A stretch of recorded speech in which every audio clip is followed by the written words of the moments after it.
Hello and welcome to Protect Your Health and Boost Your Immune System, Lifestyle and Diet. My name is Lori Benison and I'm a wellness consultant for Loveless Health Plan. I'm also a certified wellness coach and a yoga and meditation teacher. I've been in the industry for about 20 years, so I'm excited to be presenting this to you today. We'll start with a few housekeeping rules. If you'll move to the next slide. Please remember that everybody is in listen-only mode. If you have any questions about the presentation, please email us at healthysteps@loveless.com.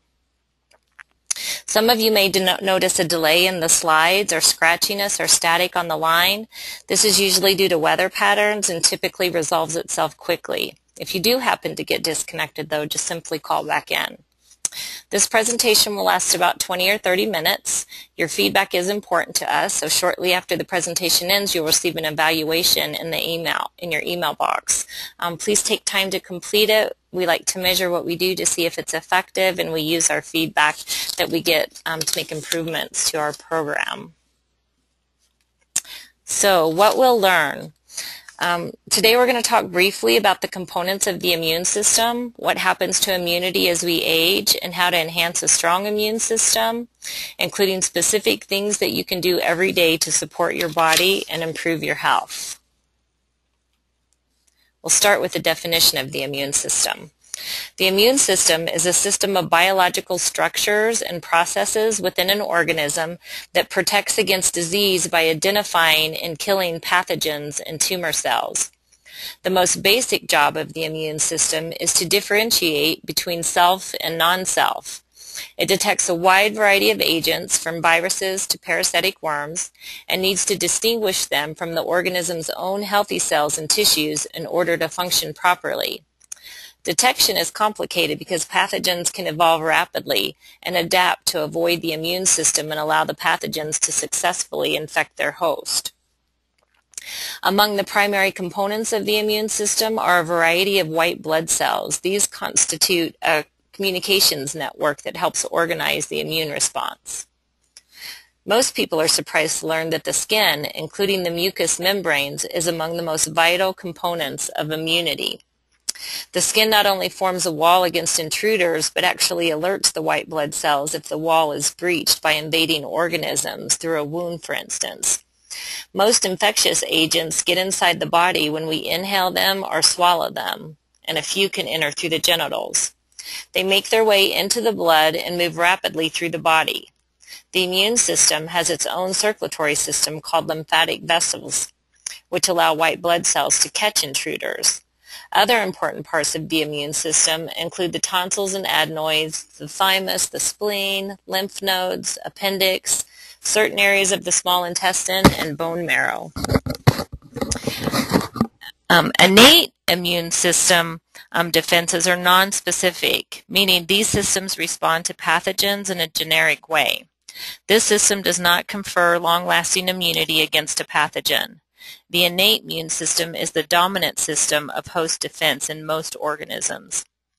The adaptive immune response is antigen-specific and requires the recognition of specific non-self antigens during a process called antigen presentation. Antigen specificity allows for the generation of responses that are tailored to specific pathogens or pathogen-infected cells. The ability to mount these tailored responses is maintained in the body by memory cells.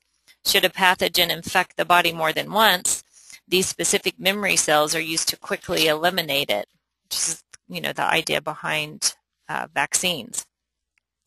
So let's talk about immune disorders. Immune disorders weaken the immune system, allowing repeated infections and other health problems to occur more easily. Many people with primary immunodeficiency are born missing some of the body's immune defenses, which leaves them more susceptible to germs that can cause infections. Some forms of primary immunodeficiency are so mild that they may go unnoticed for years. Other types of primary immunodeficiency are severe enough that they're discovered almost as soon as an affected baby is born. In some cases, untreated primary immunodeficiency can lead to long-term health complications, including physical disability. Many primary immunodeficiency disorders are inherited, passed down from one or both parents.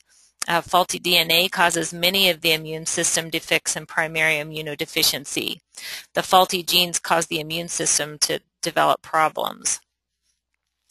So signs and symptoms of primary immunodeficiency can include frequent and recurrent ear infections, pneumonia, meningitis, bronchitis, sinus infections or skin infections, blood infections, inflammation and infection of internal organs such as the liver, autoimmune disorders such as lupus, arthritis, or type 1 diabetes, blood disorders such as low platelet counts or anemia, digestive problems such as cramping, loss of appetite, nausea and diarrhea, and then delayed growth and development. So what happens to immunity as we age? The immune responses begin to decline in humans at around the age of 50 due to natural aging. This immune deficiency is found in both long and short-term living species as a function of their age relative to life expectancy rather than their chronological age. It is considered a major contributory factor to the increased frequency of morbidity and mortality among the elderly. The functional capacity of T cells, a part of the immune system, is most influenced by the effects of aging. Reduced immune function is also the result of the continuous exposure to a variety of antigens such as viruses and bacteria. Another contributor is the oxidative damage to DNA by our aging and cellular metabolic activity. So boosting immunity. Your immune system is crucial to maintaining your health, so it's important to keep it in good order, but how do you do that? People talk about boosting immunity as if it were a task similar to building muscles or reducing blood cholesterol.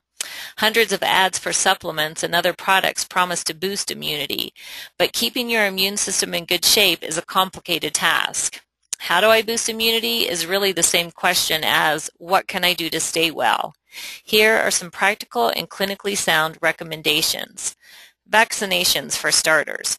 Creating immunity by injecting healthy people with a dead or altered disease-causing microbes may sound scary, but it's prevented millions of deaths from measles, polio, diphtheria, flu, smallpox, tetanus, yellow fever, and many other diseases. Vaccines truly are immune system boosters. Children have a somewhat complicated vaccination schedule that requires frequent doctor visits until they're about 2 years of age. After that, an annual flu shot, some boosters at about age 4, and then the adolescent vaccines at age 11 or 12 are recommended. Adults need vaccines too.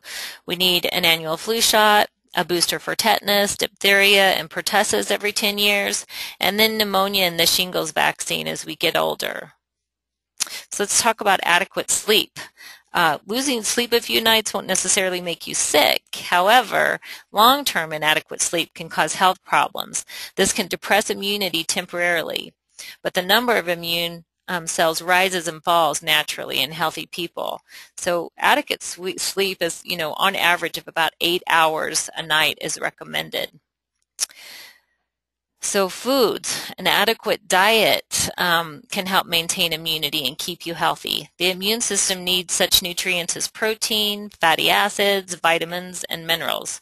Severely malnourished